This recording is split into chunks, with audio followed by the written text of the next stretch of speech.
Can you tell everybody what you need to do when you're havening yourself? What is it you need to do when you're hugging yourself? Is that right? And how do you do a hug for Lily? That's right. And when we're stroking our face, can you show people how you stroke your face? That's right. And when you stroke your arms, well done. And you're washing your hands for havening. That's it. And everybody can do it, can't they? I hope you enjoyed the lovely demonstration by my daughter Lily on how to self-haven to really help calm yourself in the run-up to Christmas. And you can do this either as yourself or with your family as well. What is havening then, you may ask? Havening is a psychosensory technique that uses the power of havening touch to generate calming delta waves in our brain. And those delta waves are really great for helping us calm our brain down. And we use this to help people who have suffered unpleasant experiences in the past, whether it's a trauma or something else, to really calm down our emotional part of our brain and really release any unhelpful emotions that are showing up in our present day. It's actually been described by Dr. Sandlin Lowe as the most powerful approach to helping people with trauma and anxiety, and it is really effective. And the great thing is we can all do it, and Lily's only 23 months and she can do it herself, and I help her if she's struggling with going to sleep by applying havening touch to her too.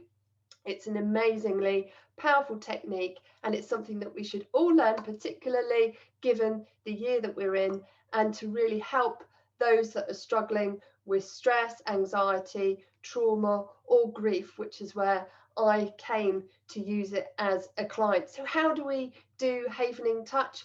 Well, we do it as 3 ways, which you saw Lily do, is washing our face. So do make sure that your hands are nice and clean to wash your face. That generates those lovely calming delta waves. By stroking our shoulders all the way down to our arms, and you can cross your hands over if you want to.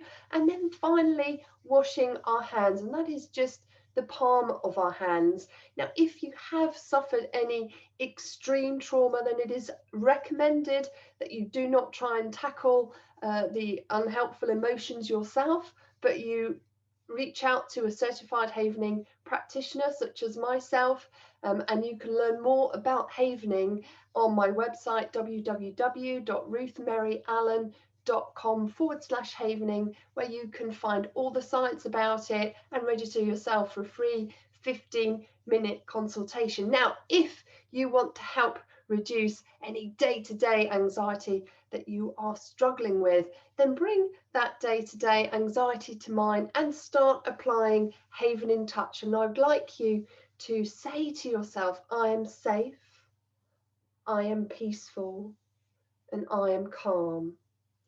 I am safe, I am peaceful, and I am calm. And keep doing that until you feel that whatever the anxiety was that you have for that day has subsided.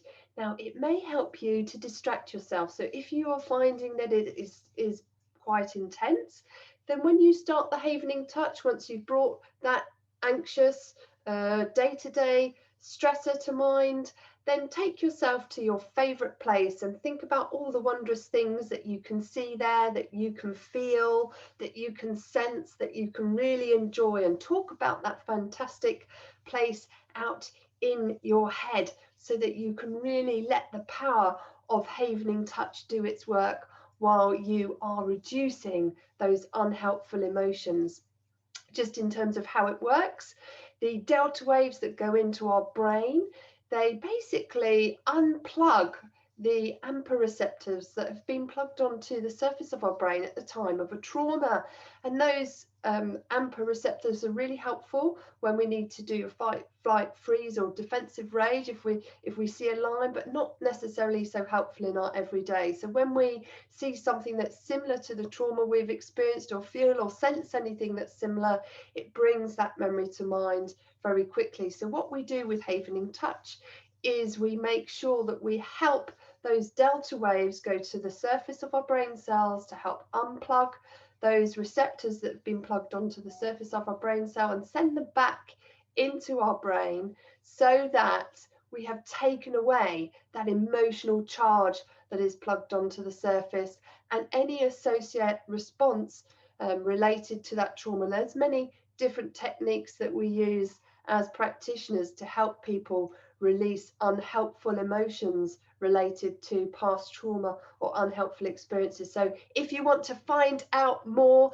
then do click on the link below or go to ruthmaryallan.com/havening to find out more. And there are some fantastic treats for you right below if you want to register yourself now for a havening session to really help you let go of anything that is really holding you back, let go any trauma from your past, so you can really step into the festive spirit much more energized and letting go of those unhelpful emotions. So do make sure you take advantage of that treat below. I hope you found this helpful. I look forward to talking to you tomorrow on the next day of Ruth's alternative advent calendar. Bye for now.